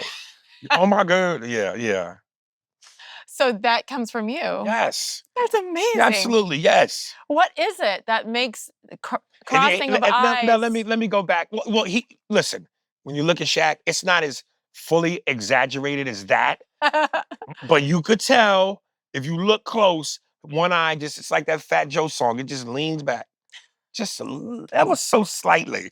So to put the emphasis on this, when she yell on there when you talk, that brings more life. Can you look in the camera and do that? As long as I score 28-10, I'm gonna dominate. You score 28-10 and I dominate. That voice, man. Yeah. Like when he's on, and I've been in love with him forever too, I'm like, everybody be quiet. I can't understand unless it's quiet in the room. Here's where going back to why my personality makes people sometimes look at me a certain way. I'm so competitive that it's like, I remember Shaq did the Drink Champs podcast, and they asked him, they say, Shaq, of all the people that impersonate you, who does you dude couldn't even finish saying the best. Shaq, Aries Spears, hands down. And like I remember Jay Farrow, they did some event for Inside the NBA on TNT, and I guess they didn't ask me, they asked Farrow. And I don't like when Farrow does it because he does this face. When I do Shaquille on there. And it's so over the top, insulting, that it almost bothers me. Yeah. And I will say, man, that shit it's too much. I'll say that. I'm not supposed to say that. Now this is where Aries is a dick. Because I'm calling out somebody for their impression going, dude, you're not, it don't sound like it. Or you're doing too much. When he does Jay-Z, he goes, Blue Ivy, my girl. That's my world. Jay-Z does not say goyle or world. He pronounces girl and world the way you would pronounce it, but with the Jay-Z tone. Yes. Oh, it's your boy Young Hov in my world. It's my girl. He don't go goyle. No one knows. And that irritates me. But I'm not allowed to say that irritates me as a fan of comedy. Yes, you are. We need you to. But when I do, you see? Because you think they think it makes you sound bitter or jealous. Yeah. Now, why didn't they call you to do the Shaq impersonation? The long trail of, yeah. Okay. You see what I'm saying? I do. Yeah. I do. Especially because Shaq's the one that said, and what gets me is I go, I know I'm better with that. Yeah. They know I'm better with that. Because, here's my thing. You have to be political sometimes.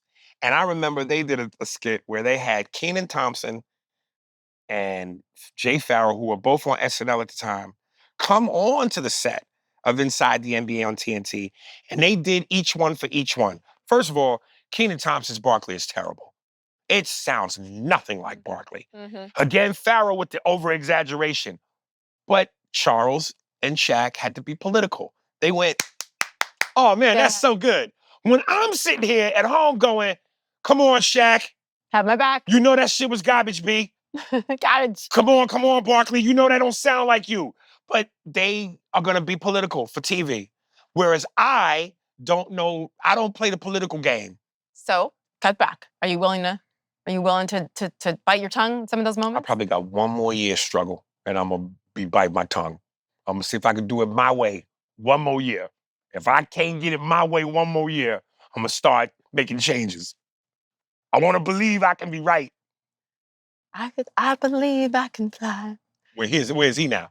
Where he Okay, can't fly. that's a terrible That example, nigga's Sage. he ain't flying No, nowhere. and he needs to not be flying anywhere ever again. What's your best impersonation? Your favorite. Anything that's new feels like a new child. But I love Tony Soprano. Because one, it's a white guy, Italian, and nobody expects you to do that. Ask me a question. Tony, what did you do with the body? Like, doesn't fucking matter what I did with the fucking body. All the guys are gonna fucking marry it. Shell, Pussy, Christopher. They know their fucking position. I'm from the king of New Jersey. I run a fucking underbush. Uncle Junior Johnny fucking Shack. Man, you can bury it behind a fucking bottom big, it doesn't matter. It goes wherever the fucking chair goes. Oh my God. Like, I'm watching your mouth when you do it. Is that the key? Like I said, notes. Tony is ish. Talk about my sister Janish. Uncle Junior Johnny fucking Shack. So then you gotta have that metal and AJ. We go down to Sumio's, Artie, fucking Bukas. He's got the better guy with the good fucking gravy. That's a different language you just spoke. Yeah. That's literally a different language. Yeah. So good. Yeah. How about women? You know, I used to when my voice was at a different register. You know, now that Before I'm puberty? older. No. It's almost like, you know, when you look at Al Pacino from his Dog Day Afternoon days, Serpico, his voice was lighter. Now, because of all the drinking and cigars, it's gruff.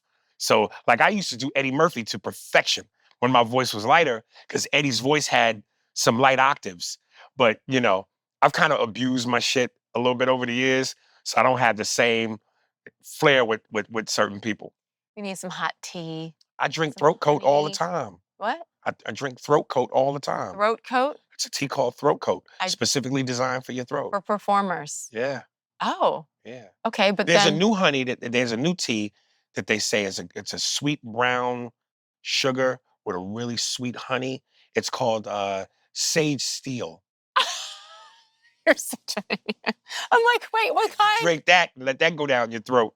It's perfection. You know what? I don't think many people can handle that. Shit. On that note, is that kind of how we began? Actually, do you realize how far we came from the beginning when we began talking about body hair? Yeah. And pedicures? Yeah. Can I mention my podcast? I need you to mention your podcast. I wish you would just. And why haven't you invited me on? Go ahead.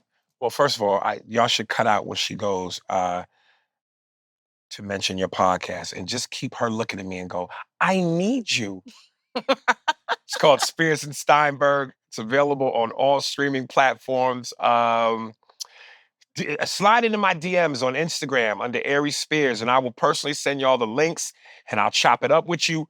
And I know we're at like episode 560 something, but please start from the beginning, because I always tell people it's like, you know, it's developed so far from when we started in terms of callbacks, jokes, characters. And if you listen out of sequence, you won't have as much value to it because it'll be out of context. So treat it like masturbation and potato chips. Once you start, you can't stop. I guarantee you, if you binge and start from episode 1, you're going to be hooked. You can also go to a YouTube channel, Spearsburg Pod, hit like and subscribe.